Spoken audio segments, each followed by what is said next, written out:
ओम आदिशक्ति नमो नमः। शब्दों समर्थक समर्थक। स्त्रियों को सबसे बड़ा दुख कौन सा होता है? स्वत का। स्त्रियों को सबसे बड़ा दुख स्वत का होता है, इसलिए लक्ष्मी जी ने स्वत की डर की वजह से भगवान विष्णु को शाप दे दिया, हे विष्णु तुम्हारा सर कट जाए, और भगवान विष्णु का सर कट गया। बहुत ही सुंदर अद्भुत प्रसंग है, कथा को सुनते रहें। कथा देवी भागवत से है। जब भगवान विष्णु लक्ष्मी जी की तरफ देख रहे थे और देखते देखते भगवान विष्णु हंस पड़े, तो लक्ष्मी जी ने सोचा भगवान विष्णु ने दूसरा विवाह कर लिया और मेरी स्वत कर ली। इसकी वजह से, स्वत की डर की वजह से भगवान विष्णु को लक्ष्मी जी ने श्राप दे दिया। भगवान विष्णु का सिर कट गया। कथा बहुत ही सुंदर अद्भुत है, कथा को सुनते रहें। भगवान विष्णु का सर कट गया और जाके सागर में गिरा। इस घटना में एक और अन्य घटना भी है।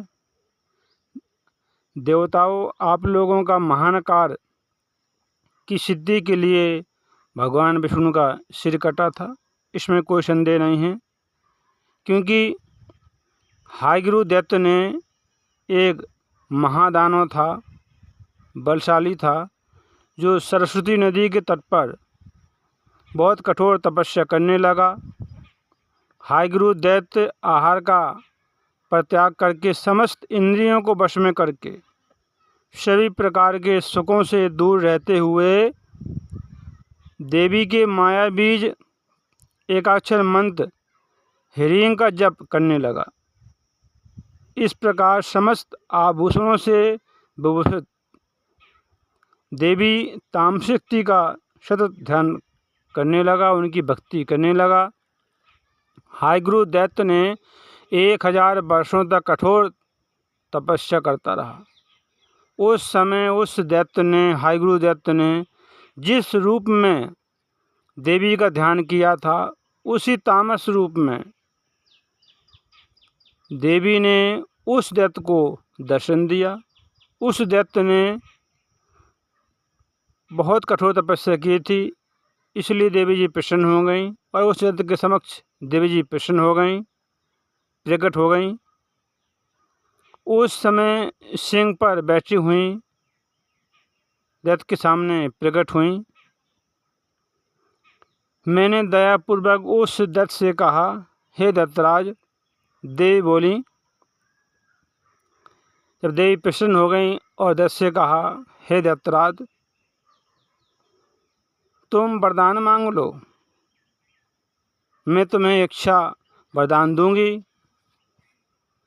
ओह दानव देवी का यह वचन सुनकर प्रेम बहाल हो उठा और दैत्यराज तत्काल प्रणाम किया और देवी जी का रूप देखते देखते प्रेम भावना के कारण, प्रसन्न नेत्रों से, हर्ष के कारण हायग्रीव दैत्य के नैनों से, आँखों से झरझर आंसू गिरने लगे।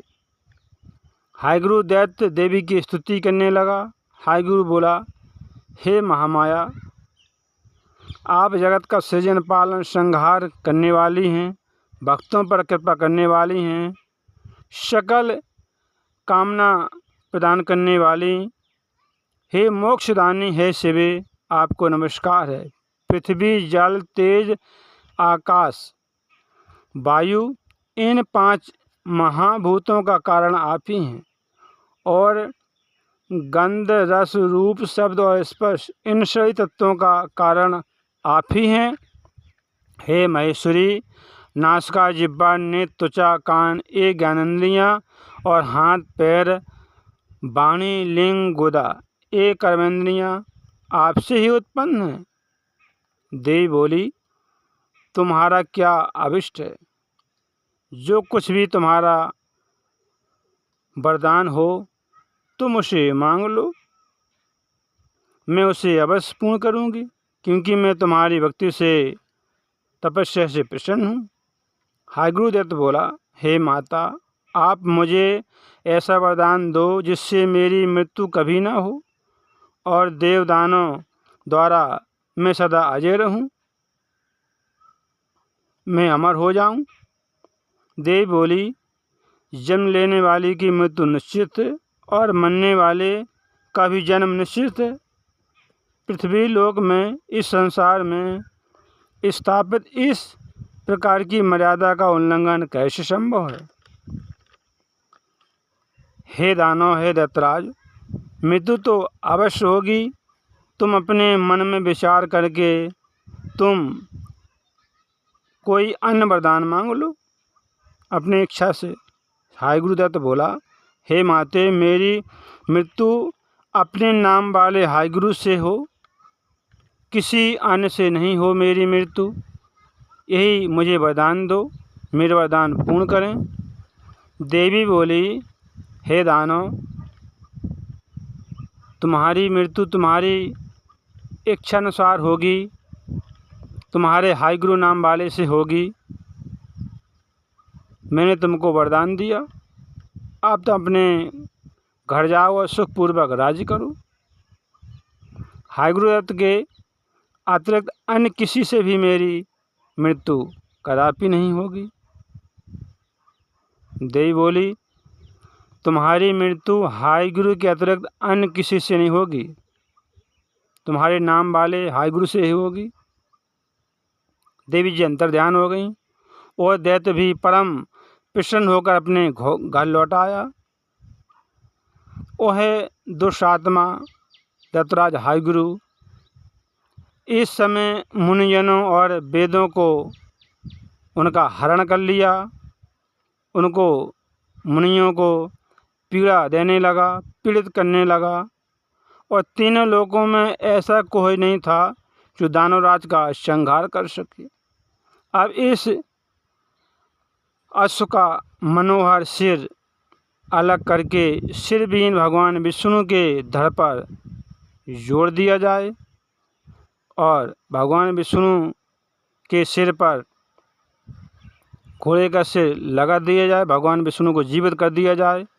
फिर देवताओं के कल्याणार्थ भगवान हाय गुरु दुष्ट दुरात्मा अंतःक्रूर अहंकारी दानव का वध करेंगे, उनका संहार करेंगे दैत्य का। देवताओं के इस प्रकार कहने पर भगवती अंतर्ध्यान हो गई और इसके बाद देवतागण परम प्रसन्न होकर, संतुष्ट होकर देवी की जय जयकार करने लगे और विश्वकर्मा को कहा, देवताओं ने, हे विश्वकर्मा जी, आप भगवान विष्णु के धड़ पर घोड़े का सिर जोड़कर देवताओं का कार्य सिद्ध कीजिए और हाय गुरु जो दैत्य है उसका शीघ्र भगवान विष्णु वध करेंगे। देवताओं का यह वचन सुनकर विश्वकर्मा ने अतिशीघ्र ही खड़ग से घोड़े का सिर काट दिया और देवताओं के सामने ही घोड़े का सिर भगवान विष्णु के धड़ पर लगा दिया। ब्रह्मा जी ने घोड़े का सिर शीघ्र ही भगवान विष्णु के शरीर में जोड़ दिया। भगवान विष्णु जीवित हो गए। वो आदिशक्ति महामाया की जय जयकार करने लगे। भगवती की कृपा से भगवान विष्णु हाय गुरु हो गए और फिर हाय गुरु बहुत अहंकार था, मद में चूर्ण था, उसके साथ भगवान विष्णु का भयंकर युद्ध हुआ और फिर भगवान विष्णु ने अपने तेज से हाय गुरु दैत्य का वध कर दिया। संसार में जो आता है उसे जाना ही पड़ता है। भगवान विष्णु ने हाय गुरु दैत्य का संहार कर दिया, उसका वध कर दिया और देवता बहुत प्रसन्न हुए और हाय गुरु भगवान की जय जयकार करने लगे। संसार में जो मनुष्य इस पवित्र कथा का श्रवण करते हैं वह मनुष्य समस्त पापों से मुक्त हो जाते हैं, इसमें कोई संदेह नहीं है। महामाया भगवती का चरित्र अति पावन है और पापों का नाश कर देता है। इस चरित्र का पाठ और श्रवण करने वाले मनुष्य की सभी प्रकार की मनोकामना पूर्ण हो जाती हैं। कथा देव भागवत से थी, बहुत ही सुंदर अद्भुत रोमांचकारी कथा थी। कथा को सुनते रहें। फिर मिलेंगे अगली बार एक खास वीडियो के साथ। तब तक देखते रहिए चैनल को, कथा को सुनते रहें, काम करते रहें। मैया का नाम जपते हैं। शुद्ध को क्षमता को क्षमता को क्षमता।